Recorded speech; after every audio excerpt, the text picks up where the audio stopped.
Monsieur le Président, Monsieur le Commissaire, mes chers collègues, en septembre 2018, le président Juncker présentait une nouvelle réforme de l'agence Frontex.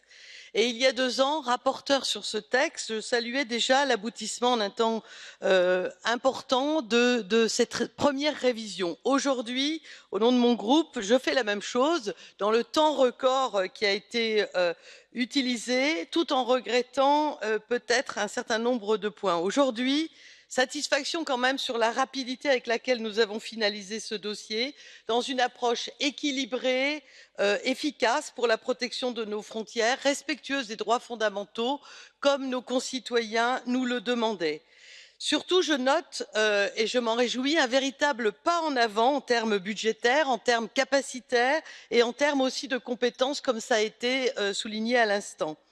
2 éléments principaux cependant sur lesquels je veux revenir. Je suis heureuse que nous ayons acté la création d'un contingent permanent qui sera à terme constitué de 10 000 garde-côtes, garde-frontières et auquel les États membres devront contribuer.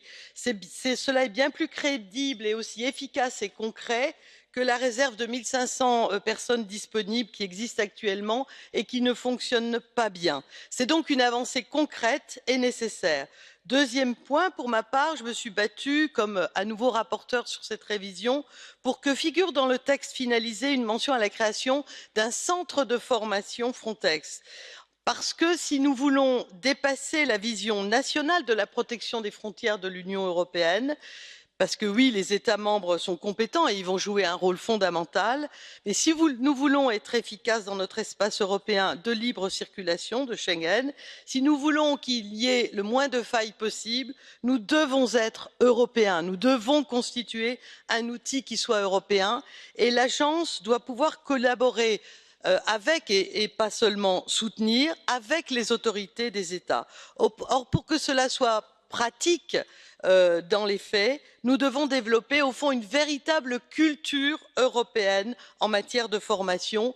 C'est ce que le texte appelle et inscrit et je voudrais remercier pour conclure une nouvelle fois Roberta Metsola, notre rapporteure, qui avec son travail, son énergie, sa détermination et son excellente coopération a permis que nous avancions et que nous avancions vite.